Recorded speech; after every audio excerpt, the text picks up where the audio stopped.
momento de aflicción y tribulación, vamos a oír esta queja de este salmista. Una queja que casi se convierte en un reclamo hacia Dios. No se preocupe cuando usted se sienta de la misma manera. Yo quiero decirle que usted tiene un Dios que lo está escuchando. Él no anda de viaje, Él está al lado suyo, hermano. Aunque usted no lo crea, en su angustia, en su necesidad, en la pérdida que haya tenido, el Señor está con usted. Dice el verso 1, si ustedes gustan, síganlo con su vista. Dice: ¿hasta cuándo, Jehová, me olvidarás para siempre? ¿Hasta cuándo esconderás tu rostro de mí? Oiga las palabras. Él decía que Dios se estaba escondiendo de él. Dios no se esconde de nosotros, hermanos. Dios está ahí. Dice: ¿hasta cuándo pondré consejo? ¿Hasta cuándo pondré consejos en mi alma, con tristeza de mi corazón cada día? ¿Hasta cuándo será enaltecido mi enemigo sobre mí? Mírame, respóndeme, oh Jehová Dios mío. Alumbra mis ojos para que no duerma de muerte. Oiga, fíjese lo que dice: alumbra mis ojos para que no duerma de muerte. David tenía miedo de ser encontrado cuando estaba dormido y lo matara Saúl. Por eso él dice: mira, respóndeme, verso 3, oh Jehová Dios mío, alumbra mis ojos para que no duerma de muerte. Para que no diga mi enemigo, lo vencí. Mis enemigos se alegrarían si yo resbalare. Todos el verso 5 y el verso 6. Mas yo, en voz alta, mas yo en tu misericordia he confiado. Mi corazón se alegrará en tu salvación. Y luego, ¿qué más dice? Cantaré a Jehová porque me ha hecho bien. Pastor Hernández, por favor, ore por mí y por la congregación. Maravilloso Dios y buen Padre Celestial, en esta preciosa y hermosa hora, Señor Jesucristo, damos gracias por esta palabra. Te pedimos ahora, Señor, que hables a nuestro corazón a través de tu siervo, que seas tú ministrando el corazón de cada hermano, Señor, de tu pueblo. En esta hora, Padre Santo, sé tú, Señor, usando en gran manera a mi pastor, Señor Jesucristo, aleluya, de tal manera que esta palabra no vuelva a ti vacía, sino que haya cabida en el corazón de más de algún creyente. En el nombre de Jesús, amén y amén. Gloria a Dios. Pueden sentarse, mis amados hermanos. Gloria a Dios. Este Salmo 13 es un salmo que fue escrito por David durante una serie de eventos de sobrevivencia y momentos de angustia y momentos de una tremenda tribulación que se venían prolongando durante su vida con el correr de los años.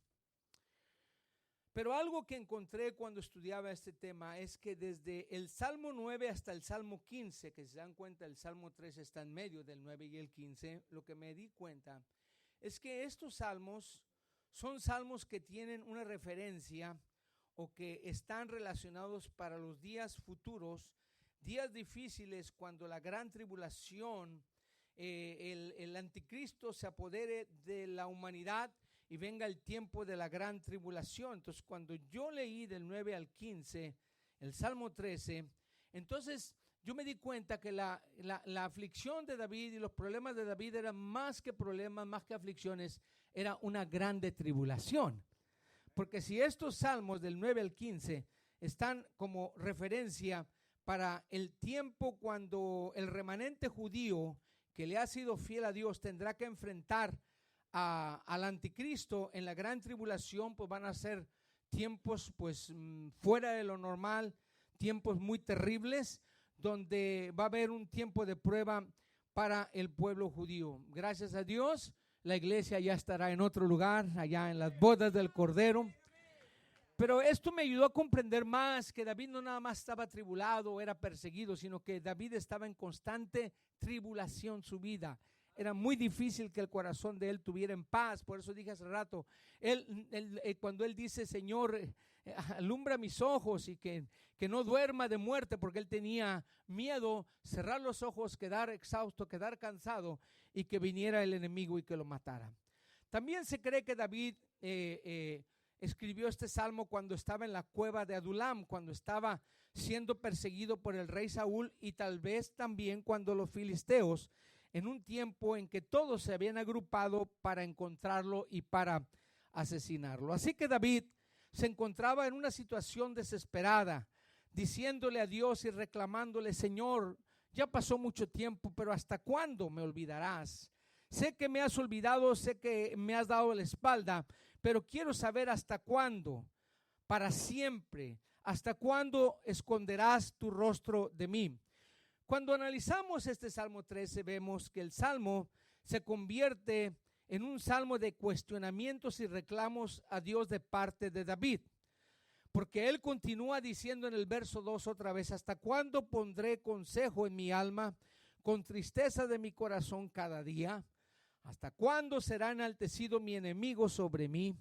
Mírame, respóndeme, oh Jehová, Dios mío, alumbra mis ojos otra vez, para que no duerma de muerte, para que no diga mi enemigo: lo vencí. Mis enemigos se alegrarían si yo resbalara. Lo que David le estaba diciendo al Señor: Señor, es que la derrota no nada más va a ser mía, ellos van a creer que también a ti te vencieron, y por eso es que yo quiero que tú me escuches, que inclines tu oído al clamor de este siervo que está clamando. Hermano, van a venir momentos difíciles en su vida, en que lo peor que usted puede hacer es renunciar y salir corriendo de esa prueba. Haga lo que David hizo, él se agarró del Señor. Sí, tuvo momentos difíciles, sí, tuvo momentos de dificultades, pero hubo algo de tanto que David oró, de tanto que él le clamó al Señor, que el Señor lo trasladó, hermanos, de esa tristeza y esa angustia a un estado de alegría, a un estado de contentamiento. Porque esta tribulación no fue una tribulación que duró 5 minutos, donde él oró y al llegar unos 10, 15 minutos todo cambió. Claro que no fue así. Sin embargo, en el tiempo del reloj de Dios, para Dios, David sí estaba sufriendo. Pero cuando el tiempo llegó, David empezó a cambiar su perspectiva, porque se empezó a dar cuenta que Dios no estaba lejos de él, sino que estaba más cerca que nunca. Por eso, mi hermano, nunca crea que Dios lo ha abandonado. Es el pensamiento que el diablo le quería poner a David, y es el mismo pensamiento que el diablo nos quiere poner a nosotros. Pero aunque no lo miremos, hermano, el Señor está detrás de las cortinas trabajando, haciendo la obra, haciendo el milagro. Dele ese fuerte aplauso. Por eso es importante que usted siga clamando al Señor. Por eso es que es muy importante, hermano, que cuando el enemigo lo desanime, usted, hermano, se ponga firme en el Señor y diga: Señor, yo creo que tú existes. Yo creo que tú vives en mi vida, Señor. Mire, de tanto sufrimiento, de tanto ruego y todo, cuando llegamos al versículo número 5 y el versículo número 6, todo cambia. O sea, es decir, que la oración de David toma un giro de 180 grados. ¿Saben lo que son 360 grados?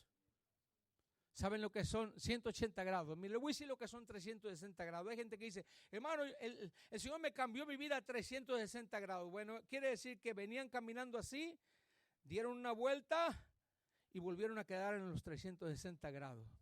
Pero eso no es lo que el Señor hace con nosotros. Cuando el Señor nos cambia, Él nos cambia 180 grados. Cuando nosotros íbamos al barranco, cuando nosotros íbamos al infierno, el Señor nos hizo dar una media vuelta de 180 grados. Y empezamos a caminar, aleluya, siguiendo sus pisadas. Dale ese fuerte aplauso al Señor, a su nombre, gloria. Y por eso es que de tanto que David abrió su corazón, de tanto que él lloró, de tanto que él clamó, él dice estas palabras en el verso 5, léalas conmigo. Él dijo, fíjese, todo el reclamo que David tenía, ahora dice: mas yo, ¿qué? En tu misericordia he confiado, mi corazón se alegrará en tu salvación. Y no nada más eso, hermano, también se puso a cantarle al Señor. Dice: cantaré al Señor porque me ha hecho bien. ¿Sabe? El Señor le cambió la vida a David de la tristeza a la fortaleza. Mi amado hermano, tal vez alguien aquí se sienta cansado, se sienta decepcionado, se sienta triste, se sienta desanimado, pero usted hizo muy bien en venir a la casa de Dios. En esta mañana yo le decía a la iglesia: hay hermanos que están esperando a ver quién me viene a animar a mi casa para animarme. Hermano, una persona que está desanimada, lo mejor que puede hacer es ir a la casa de Dios a oír la palabra de Dios. Porque si la palabra de Dios no te anima, no hay palabra de hombre que te pueda animar. Nosotros debemos estar en la casa de Dios constantemente. Apláudale fuertemente al Señor. ¿Cómo es posible que David, después de estar en una crisis terrible, ahora dice: mas yo en tu misericordia he confiado? Mi corazón se alegrará en tu salvación. Cantaré al Señor porque me ha hecho bien. Bueno, aquí lo que sucedió, hermanos, es que su insistencia en su búsqueda de Dios fue lo que le transformó ese espíritu de tristeza en un espíritu de fortaleza. Por eso, hermano, cuando usted se sienta abatido, cuando usted se sienta triste, hermano, caiga de rodillas, levante sus manos, empiece a darle gloria a Dios. No deje de darle gloria a Dios e insista en seguirle diciendo al Señor: te doy la honra y te doy la gloria. Y de pronto va a sentir ganas de levantarse, porque el enemigo se empieza a poner nervioso cuando usted hace eso. Y usted quiere levantarse porque él dice: ya está bien, ya con eso está bien, no necesita hacer más. Pero hermano, quédese ahí de rodillas, alábelo, glorifíquelo, dele la honra y dele la gloria. Y hermano, no importa cuál sea su necesidad, tal vez su problema exista todavía, pero cuando se levante va a empezar a cantar, va a empezar a darle la honra y la gloria al Señor, porque eso es lo que el Señor hace con sus hijos. Por eso David dijo: has cambiado mi lamento en baile y me vestiste de fiesta, me vestiste de alegría. Por eso a ti cantaré gloria mía y no estaré callado. Pueden darle ese fuerte aplauso al Rey de Reyes.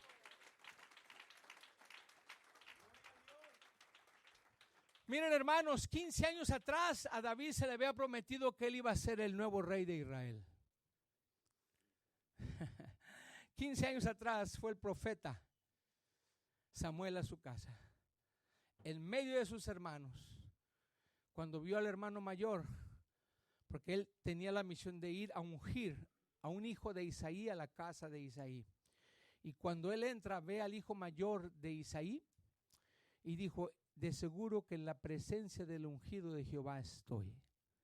¿Sabe por qué? Porque el hijo mayor de Isaí era un hombre alto.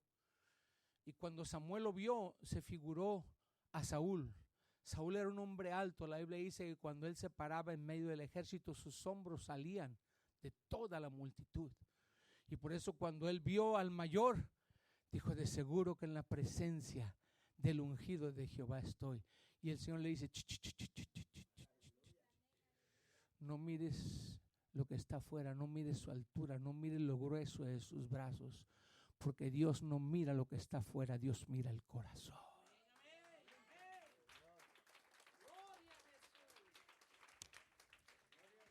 Y se fue del hijo mayor al menor y al menor y al menor, y el Señor le decía: tampoco es este, tampoco es este y tampoco es este. Entonces el profeta Samuel quedó un poco confundido y le dice a Isaí: ¿estos son todos los hijos que tienes? Dijo: no, todavía me queda allá el que está cuidando las ovejas. O sea, como el menos. Ya está, sí. Ahí lo tenemos porque es muy inquieto. Y dijo Samuel: ¿sabes una cosa? No nos vamos a sentar hasta que él no venga aquí. Mire, hermano, no importa quién lo quiera poner usted abajo, el Señor lo pone arriba.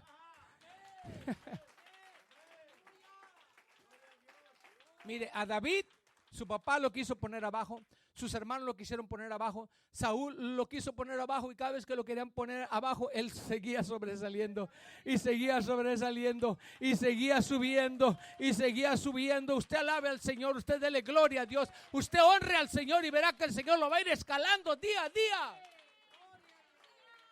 Luego de repente David oye por allá una algarabía, gritos y todos, y la Biblia dice que todas las rodillas de todos los soldados, hasta las de Saúl, pegaban de miedo porque tenían a un Goliat, a un gigante enfrente, y dice que todos temblaban de miedo.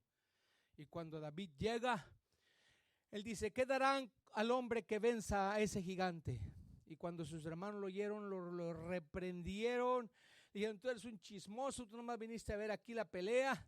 Y lo regañaron, y él dijo: bueno, no es con ustedes que quiero hablar. Y siguió investigando, y le dijeron: bueno, el rey le va a dar a su hija al que venza al gigante Goliat. Dijo: bueno, apúntenme ahí en primer lugar porque yo lo voy a vencer. ¡Aleluya! Hermano, Todos estaban preparados para la guerra, tenían espadas, tenían escudos, tenían todo.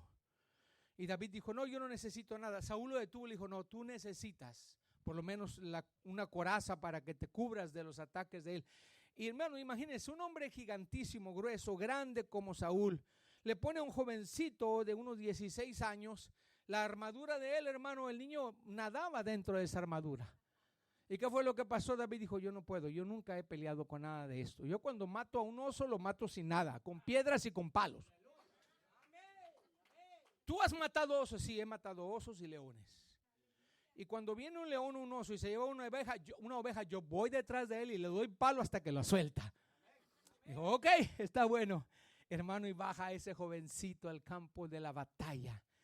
Hermano, ni piedras llevaba, solamente una honda. Y él va y agarra 5 piedras. Yo no sé si lo he dicho antes aquí. Vale la pena repetirlo por si alguien no lo ha escuchado. David agarró 5 piedras. Nada más necesitó una, pero él agarró 5 piedras.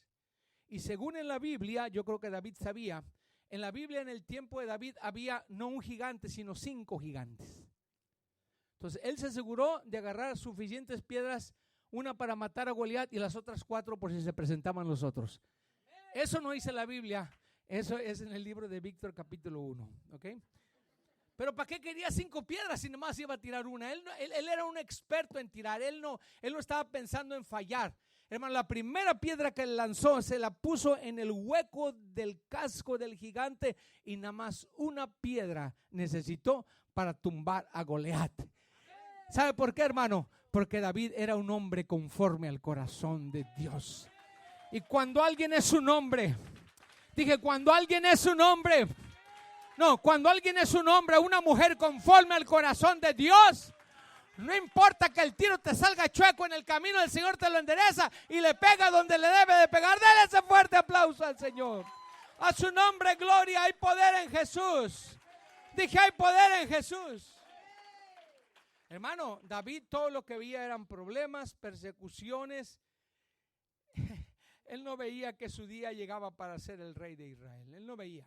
Él veía todo menos eso. Él creo que hasta dejó de creer que él iba a ser el nuevo rey de Israel.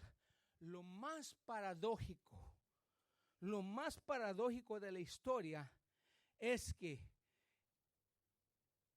aunque David ni siquiera pensaba que iba a llegar el día de su coronación, había alguien que sí estaba seguro que David iba a ser el próximo rey de Israel. ¿Y sabe quién era? Saúl. David no creía, tal vez decía, no, este día nunca llegó. ¿Y por qué cree usted que usted ve a Saúl atrás de David? Porque él sabía que David iba a ser el próximo rey de Israel.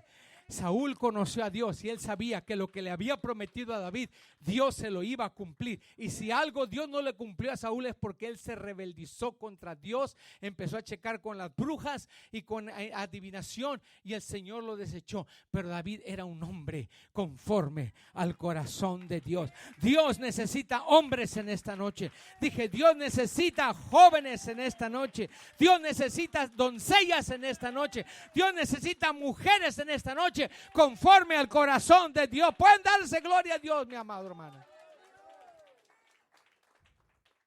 Sí, cuando ya David viene llegando a Ziklag, hermano, él se da cuenta que el campamento está quemado. Sus mujeres y sus hijos habían sido llevados cautivos. No nada más los de David, los de todo el ejército, lo de los 600. Ponga mucha atención porque no voy a hacer largo el mensaje. Ya estoy muy cerca del final. Pero lo que le quiero decir, hermanos, es que David no veía ni siquiera una luz verde, ni una señal para que le dijera, no te preocupes, dentro de pronto tú vas a ser el rey. Cuando él llegó a Ziklag, en la prueba más difícil, donde se dio cuenta que habían venido unas bandas de ladrones y se habían llevado cautivos a las familias de los 600 soldados que David traía, él se dio cuenta, hermanos, que el pueblo venía demasiado fatigado. David y sus hombres se dieron cuenta que los amalecitas habían venido y habían secuestrado a las familias de ellos.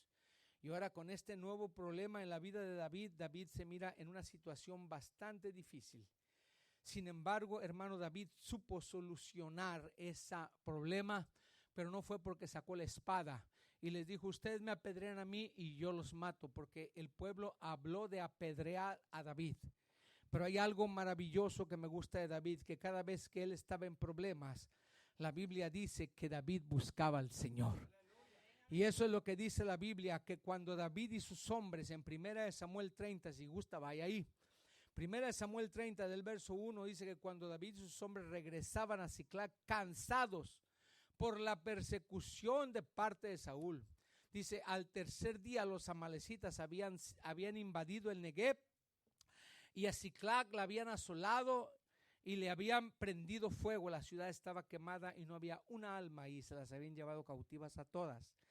Y se habían llevado cautivas a las mujeres y a todos los que estaban allí, desde el menor hasta el mayor, pero a nadie habían dado muerte, sino que se los habían llevado a seguir el camino. Vino pues David con los suyos a la ciudad, y he aquí que estaba quemada, y sus mujeres y sus hijos e hijas habían sido llevados cautivos. Entonces David y la gente que con él estaba alzaron su voz, oiga lo que pasó, hermano, y lloraron hasta que les faltaron las fuerzas para llorar. Las dos mujeres de David, Ahinoam, Jezreelita, y Abigail, la que fue mujer de Nabal, el del Carmel, también había sido llevada cautiva. Entonces la Biblia dice que David se angustió mucho porque el pueblo hablaba de apedrearlo, pues todo el pueblo estaba en amargura de alma, cada uno por sus hijos y por sus hijas. Pero ¿qué más dice? Mas David se fortaleció en Jehová su Dios. ¿Sabe qué fue lo que hizo David? Le dijo al sacerdote, préstame tu efod. Ese efod que te pones, que tiene 12 piedras que representan las 12 tribus de Israel, 12 piedras preciosas que representan las 12 tribus de Israel. Y David empezó, hermano, a fortalecerse en el Señor. Y David empezó a clamarle al Señor. Y David oró desde lo más profundo de su corazón en el verso 6. Y hermano, ¿cómo no iba a estar angustiado? Toda esta gente se le había volteado. Eran sus seguidores. Eran hombres que él había formado, que él había, como dicen, evangelizado, que él los había trabajado, y ahora hablaban de apedrearlo porque el pueblo estaba en amargura de alma, cada uno por sus hijos y por sus hijas. Hermanos, miren, hay creyentes que se mantienen muy bien en las cosas de Dios mientras las cosas se encuentran bien en sus vidas.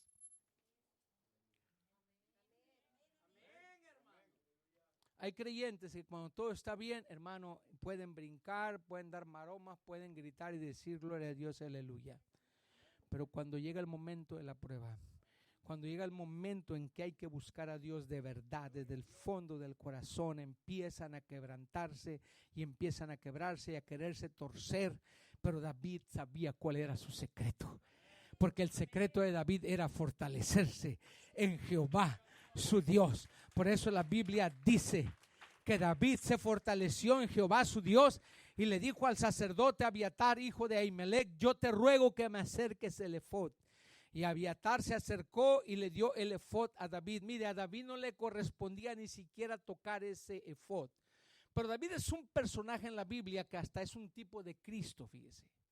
David es un tipo de Cristo. Y el único al que Dios le permitió comer el pan de la proposición, del arca del pacto, cuando él llegó con los sacerdotes, aquellos que mató Saúl, hermano, nadie podía comer de ese pan. Y los sacerdotes le dieron del pan para que David se alimentara cuando venía huyendo, y le dieron la espada de Goliat. Dijo, no traigo arma, no tengo con qué defenderme. Y le dijeron, pues la única espada que tenemos aquí es la espada con la que mataste a Goliat. ¿Y sabe qué dijo David? No hay mejor espada que esa. Mire, hermano, yo quiero decirle algo, ya estoy por terminar. Van a haber problemas en su vida y van a haber dificultades. Pero si usted es un hombre de 20, 30 años o más o menos que ha venido caminando con el Señor, estoy seguro que Dios le ha dado muchas victorias. Muchas victorias. Si no, usted se sintió derrotado y ya hubiera dejado al Señor hace 10 o 20 años. Esto es lo que yo hago personalmente, que cuando estoy en este momento de dificultad, de prueba, de lucha, de angustia, yo volteo y empiezo a buscar alguna espada donde yo tuve un éxito, una victoria. Y me acuerdo, Dios me dio la victoria hace un año cuando estábamos en este problema. Y volteo y empiezo a buscar por otro lado y empiezo a recordar las victorias que Dios me da. Y cuando veo las victorias que Dios me dio, algo pasa dentro de mí. Es como dijo David. David empezó a glorificar a Dios y empezó a dar gracias por su misericordia. Y no nada más eso, pero empezó a cantar. Eso, hermano, es un aliciente para nosotros. Dios puede fortalecernos y Dios puede animarnos a nosotros, pero nosotros en veces le huimos al problema, le huimos a la lucha. Yo quiero decirle, hermano, mire, David, como le dije hace rato, David pensaba que la coronación, no sé qué pasaba con la coronación, pero la coronación no llegaba. Lo que David no sabía es que faltaba un año nada más. Oiga lo que le voy a decir. A David le faltaba un año para ser primero el rey de Judá y después el rey de Israel. Pero Dios no se lo reveló. Y Dios no nos va a revelar muchas cosas porque Él nos prueba nuestra fe. Porque la fe viene por el oír y el oír la palabra de Dios. Por eso usted necesita estar en la casa. David ni se imaginaba. Fue la prueba más difícil que David tuvo. Entonces, cuando David, hermano, en este tiempo, cuando David agarra el efod, este año faltaba todavía. Cuando David agarra el efod y él persigue a los que se habían robado a sus familiares, los alcanzó porque él dijo, Señor, ¿qué voy a hacer? ¿Me quedo aquí? ¿Me voy a morir aquí? ¿O me voy a levantar y me voy a ir a perseguir a mis enemigos? El Señor le dijo, levántate porque los vas a alcanzar. David se levantó. Yo le decía a un hermano, mire, es muy importante que cuando el pastor da ciertas instrucciones en la iglesia para un ayuno, para una vigilia o para alguna actividad que tenga que ver o involucre a toda la congregación, usted debe involucrarse. Yo no sé si los 600 hombres que estaban llenos de amargura vieron lo que David hizo cuando él pidió el efod y habló con Dios. Yo no sé si fueron los 600, yo estoy seguro que 400 sí lo hicieron, y ahorita le voy a decir por qué. Porque se trataban de las familias de ellos, no nada más la de David, sino de las familias de ellos. Y cuando Dios le contestó a David que sí le iba a dar la victoria, David se levantó y se fue con los 600. Ahí van los 600, Pastor Gabriel, los 600. Ponga mucha atención a esto porque este es un detalle muy importante que yo encontré en la Biblia. Cuando nosotros nos resfriamos, así usted cuando llegó al camino del Señor y usted sentía carga por su mamá para que viniera al camino de Dios, carga por sus hermanos, carga por sus hijos, carga por su esposa, yo le digo, mi hermano, manténgase con esa carga. Porque el diablo se va a tratar de intentar de quitarle esa carga y ese deseo. Y estos 600 hombres se fueron aparentemente todos en el mismo espíritu de David. Yo ahí el que miro fortalecido es a David, porque David era el que tenía la respuesta para ese momento. Y sabe una cosa, hermano, dice que caminaron hasta que llegaron a un vallado y 200 ya no pudieron pasar. Nada más pasaron 400 con David. Cuando yo estaba estudiando este tema dije, oh wow, ahora entiendo por qué muchos no pueden cruzar ciertos baches, ciertas pruebas. Y lo más tremendo de todo, hermano, era que eran familias de ellos y ellos renunciaron a ir a buscar a sus familias. Se olvidaron de sus hijos, se olvidaron de su esposa, se olvidaron de todo lo que habían visto de Dios. Pero gracias a Dios que había 400 hombres que no nada más fueron a buscar las esposas de ellos y la de David, pero ellos se trajeron también a la familia de los 200. Hermanos, de gracias a Dios que está en una iglesia donde oramos los unos por los otros, donde nos interesan sus necesidades, donde nos interesan sus problemas, pero es tiempo que nos fortalezcamos todos, hermano. La iglesia del Señor debe de actuar como un ejército, con fuerza y con deseo de servirle al Señor, porque, hermano, es muy triste que nosotros caminemos. Yo he visto, hermano, ya 43 años en el evangelio. No voy a decir lo que he visto, no voy a decir que lo he visto todo, pero he visto mucho. David dijo, joven fui y me he envejecido. David había visto todo. David había visto reyes levantarse, reyes caer, imperios hacerse poderosos y imperios caer. Dijo, todo he visto, pero una cosa no he visto. Joven fui y me he envejecido, pero una cosa no he visto un justo desamparado, ni su simiente que mendigue pan. Nuestro Dios es un Dios muy fiel. Y no importa tu tristeza y tu desánimo en esta noche, Él la puede cambiar en canto. Él la puede cambiar en alegría. Digan gloria a Dios, mi amado hermano. Él la puede cambiar en esta noche. Aleluya, en victoria. Por eso es que le digo, hermanos, cuando no sabemos manejar bien las dificultades, vamos a perder el interés, no solo de nosotros, pero nos vamos a olvidar del hermano por el que estuvimos orando por 10 años. Nos vamos a olvidar de los hijos. Estos 200 hombres, hermano, tiraron todo al drenaje. Dijeron, ya que se pierdan, pues ni modo, hermano, pero ya había un pueblo que todavía no había perdido las fuerzas. Yo sé que no todos caminan muchas veces en la visión del pastor, pero la única manera que como la iglesia le puede hacer y que todos tengamos éxito es sujetarnos a Dios y sujetarnos a nuestros líderes para que ellos nos guíen, porque hermano, la Biblia dice que debemos de tenerlos en alta estima a ellos.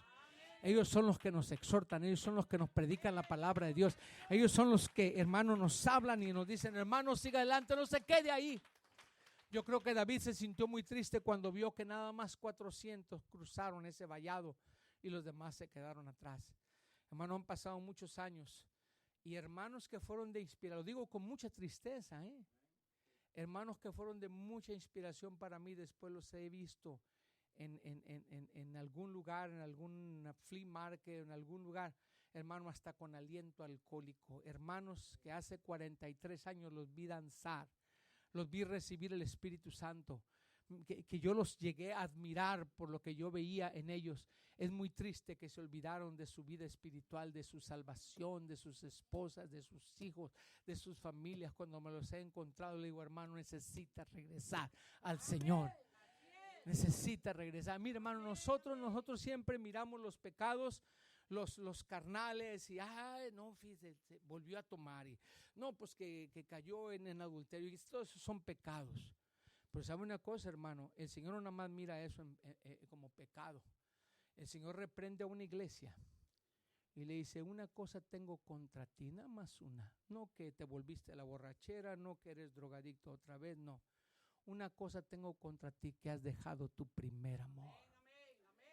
Ese es un pecado, hermano. Cuando un hijo de Dios deja su primer amor, aquel amor que era el primero que llegaba a la iglesia cuando estaba cerrada la iglesia, aquel que era el que primero quería testificar y primero quería cantar. Por eso le digo, hermano, la iglesia necesita agarrar fuerza en esta noche. La iglesia necesita levantarse. La iglesia necesita agarrar ese efod y decirle, Señor, ¿qué es lo que sigue? Muéstrame el camino. Dele ese fuerte aplauso al Señor. Más fuerte, a su nombre, gloria. A su nombre, gloria. Hermano, ¿sabe? David no se miraba como rey. Pero después de que David regresó de traer a todos los que habían sido llevados cautivos, estaban todavía en fiesta. No habían pasado ni 72 horas y todavía estaban festejando porque habían traído a todas las familias de los 600 soldados y las familias de él. Y estaban todavía festejando cuando le dijeron a David, Saúl ya murió. Ahora necesitamos llevarte a ti para que tú seas el rey de Judá primero y después el rey de Israel. David nunca pensó, hermanos, que estaba tan cerca de la coronación. Así como tú también no sabes, hermano. Tú de pronto estás, hermano, de pronto estás bien cerca de una bendición nueva por la que has estado orando por mucho tiempo. Has estado clamando. De pronto Dios está tratando con tu familia de la manera como ni te imaginas. Ponte en pie, por favor. Ponte en pie, por favor. Ahorita no es hora de quedarnos en el vallado. Ahorita es hora de cruzar cualquier barrera. Yo quisiera, hermanos, si alguien tiene una necesidad, si alguien está desanimado, si alguien está triste, Dios quiere convertir esa tristeza en fortaleza en esta noche. Yo sé que no hay mucho espacio, pero podemos pasar aquí al frente. Ahorita vamos a pasar al bautismo, pero yo quisiera pedirle a algún varón, alguna hermana, algún hombre,